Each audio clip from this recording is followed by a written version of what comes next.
Hello everyone, আসসালামু আলাইকুম। আমাদের বাংলাদেশের জাতীয় ফুল হয়েছে শাপলা।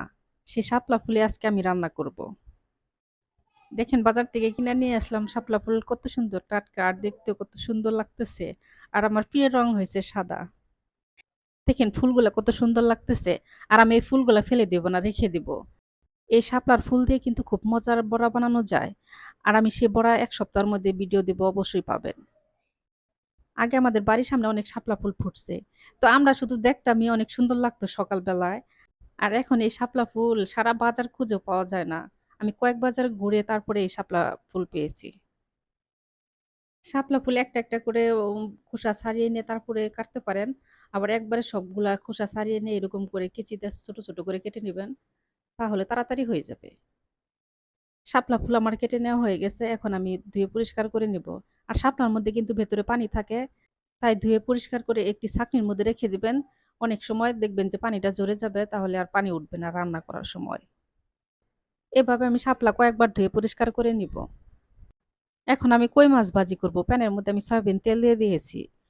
কই মাছ ভাজার জন্য কই মাছের মধ্যে আমি সামান্য একটু লবণ, হলুদের গুঁড়া আর মরিচের গুঁড়া দিয়ে মেখে নিয়েছিলাম।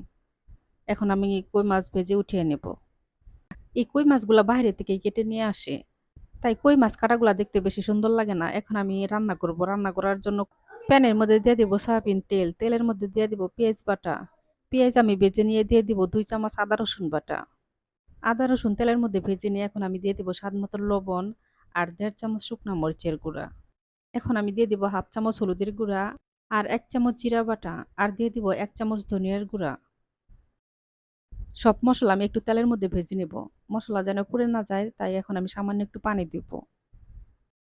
পানি দিয়ে আমি কিছু সময় মসলা কষিয়ে নেব। মসলা কষিয়ে নেওয়া হয়ে গেছে। এখন আমি দিয়ে দিব ধুয়ে পরিষ্কার করে রাখা শাপলা। শাপলা আমি মসলার সাথে মিশিয়ে নিয়ে ঢাকনাটা ঢেকে দিব। শাপলা রান্না করতে কিন্তু বেশি সময় লাগে না। খুব অল্প সময়ের মধ্যেই কিন্তু শাপলা রান্না করে নামিয়ে নেওয়া যায়। এই শাপলা ফুল কিন্তু যেকোনো মাছ দিয়েই রান্না করা যায়। কিন্তু ছোট মাছ দিয়ে রান্না করলে বেশি ভালো লাগে। চিংড়ি, পুঁটি, কই মাছ, বাইম মাছ যেকোনো মাছ দিয়ে রান্না করা যায়। শাপলা কষিয়ে নেওয়া হয়ে গেছে। এখন আমি দিয়ে দিব সামান্য একটু পানি। আর দিয়ে দিব ভেজে রাখা কই মাছ আর উপরে দিয়ে দিব কাঁচামরিচ। এখন আমি দিয়ে দিব উপরে ১ চামচ ভাজা জিরার গুঁড়া আর পাঁচফোড়ন। পাঁচফোড়ন আর জিরা আমি একসাথে ভেজে গুঁড়া করে নিয়েছি। আমার শাপলার তরকারি রান্না হয়ে গেছে। এখন আমি নামিয়ে ফেলবো। সবাই ভালো থাকবেন, সুস্থ থাকবেন, আমাদের জন্য দোয়া করবেন। আল্লাহ হাফেজ।